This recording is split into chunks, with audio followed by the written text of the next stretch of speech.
À l'entame de mon propos, je voudrais exprimer mes sincères remerciements et ma gratitude ainsi que ceux de la délégation qui m'accompagne au général de brigade Abdourahmane Tchani,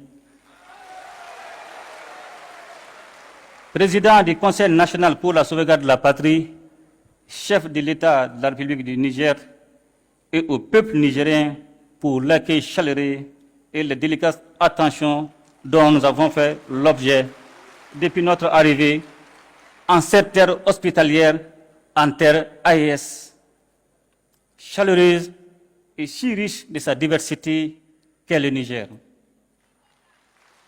Cette hospitalité est le reflet de la fraternité et de la solidarité qui unissent nos trois nations. Excellences, Mesdames et Messieurs, le 16 septembre 2023, en signant la charte du Liptako Gourmand, nous avons collectivement pris la décision courageuse de créer l'Alliance des États du Sahel, AES.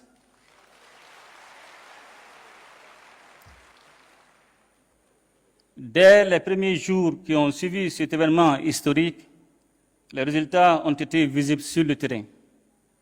En effet, notre alliance a très tôt su traduire en action l'architecture de défense collective et d'assistance mutuelle mise en place pour lutter contre le terrorisme sous toutes ses formes et contre la criminalité en bande organisée dans notre espace commun. Je tiens à insister sur la notion d'espace commun pour saluer la clairvoyance de mes frères, les présidents Tchani et Traoré, qui avaient pris les mesures nécessaires pour autoriser les droits de poursuite sur leurs territoires respectifs afin de traquer efficacement les groupes armés terroristes sans contrainte liée aux frontières nationales.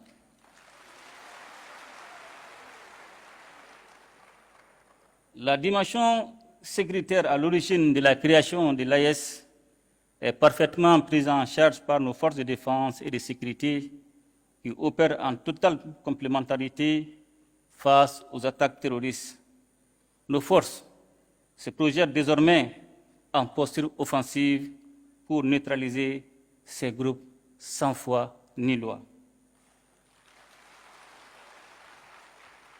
L'engagement et la détermination de nos hommes et femmes au combat forcent notre fierté. Au vu du recul indéniable de l'insécurité dans l'espace AIS, la meilleure illustration de cette avancée sécuritaire est le retour de l'État, des administrations et des populations dans des localités longtemps, bien trop longtemps occupées par les groupes armés terroristes, puis par leurs sponsors extérieurs. Ainsi, aujourd'hui, il est évident que la paix a changé de camp. Pour preuve, nous assistons régulièrement à des actes de reddition d'éléments terroristes qui déposent les armes devant nos armées nationales. La mise en place de la force conjointe des États du Sahel en mars 2024 est le symbole de notre unité d'action et de notre détermination à protéger ensemble nos populations et à préserver notre souveraineté. Excellences, Mesdames et Messieurs, je parlais un peu plus tôt des droits de poursuite qui, le temps des opérations antiterroristes, abolissent les frontières entre nos trois États.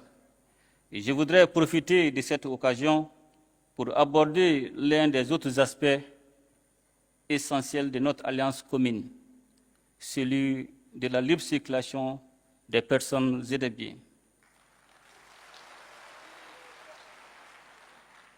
Trop souvent, les populations de nos États respectifs ont entendu prôner le principe de cette libre circulation sans qu'il ne soit une réalité vécue. Tant les tracasseries administratives et routières ont dévoyé cette ambition. D'ailleurs, je sais qu'avec mes frères, les présidents Tchani et Traoré, nous ne dirons bientôt plus les populations respectives de nos pays, mais plutôt nos populations AES. Car l'AIS que nous sommes en train de mettre en place est d'abord et avant tout l'AIS des peuples.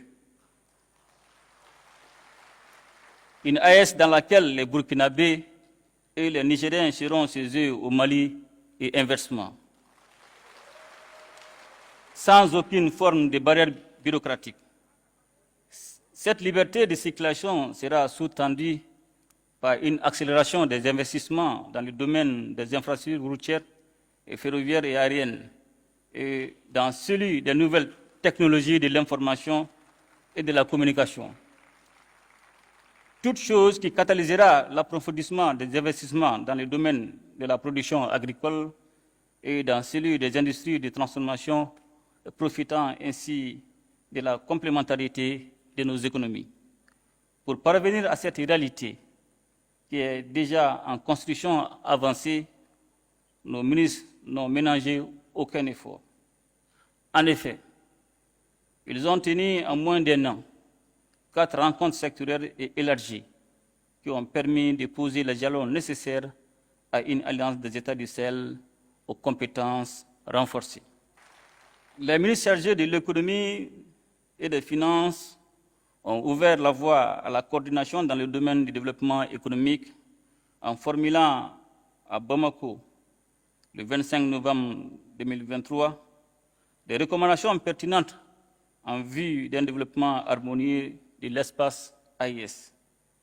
Elles ont concerné les aspects touchant le renforcement d'un cadre commun et harmonisé des politiques publiques dans les domaines économiques, financiers, minéral, éducatif, environnemental et culturel, et la réalisation des projets structurants en commun. Les ministres des Affaires étrangères, réunis une première fois à Bamako, le 30 novembre et le 1er décembre 2023, ont convenu de la coordination diplomatique et ont soumis à notre appréciation la recommandation de mettre en place une confédération réunissant les 3 États en attendant la mise en place d'une fédération regroupant le Burkina, le Mali et le Niger. De manière proactive, une réunion ministérielle élargie s'est tenue à Ouagadougou le 15 février 2024 pour élaborer les avant-projets des documents relatifs à la Confédération. Les ministres des Affaires étrangères ont ensuite finalisé à Niamey, le 17 mai 2024, les projets de textes portant création, organisation et fonctionnement de l'AIS, ainsi que les documents préparatoires du présent sommet. J'ai tenu à faire ce rappel, Excellences, mes chers frères, pour adresser nos chaleureuses félicitations à nos ministres et à leur équipe technique pour le travail abattu en si peu de temps. Et surtout pour la qualité des documents qu'ils ont soumis à notre appréciation. J'ai particulièrement jugé utile de saluer, à travers les projets de textes élaborés, le maintien des valeurs chères à nos cœurs, à savoir les valeurs de fraternité, de solidarité, de complémentarité, mais aussi et surtout l'importance de placer et de garder les populations au centre de l'action de la Confédération. Je me réjouis par ailleurs de l'esprit constructif qui a prévalu durant les différents travaux. Cet esprit est justement ce que nous sommes invités à formaliser durant le présent sommet, afin de répondre à l'attente pressante de nos populations qui aspirent à vivre ensemble, à vivre en paix, à vivre en communion et en harmonie dans un espace stable et prospère. Excellences, Mesdames et Messieurs, ce premier sommet de l'AES est l'occasion de réaffirmer notre solidarité et notre soutien mutuel. Je ne saurais à cet égard manquer de réitérer nos remerciements à la République sœur du Niger pour sa solidarité agissante en décidant de nous livrer d'importantes quantités d'hydrocarbures. Excellences et chers frères, le général de brigade Abdourahmane Tchani, en cette période de crise énergétique, votre marque de fraternité, au-delà du symbole, revêt un caractère particulier pour les Maliennes et les Maliens.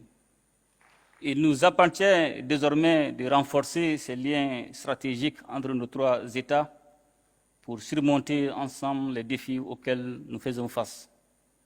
Pour terminer, je voudrais réitérer notre ferme détermination à faire de l'Alliance des États du Sahel un modèle de coopération régionale, de solidarité, de développement, un modèle aussi d'intégration sous-régionale conformément aux principes de la charte du Liptako Gourma. Excellences, Mesdames et Messieurs, nous honorons aujourd'hui à Niamey notre rendez-vous avec l'histoire pour faire revivre avec notre confédération l'esprit d'unité voulu par les pères fondateurs du panafricanisme. En assumant notre part de responsabilité et de leadership dans cette œuvre exaltante et indispensable pour la région du Sahel, voire au-delà. Vive l'Alliance des États du Sahel, vive la solidarité entre nos peuples. Je vous remercie.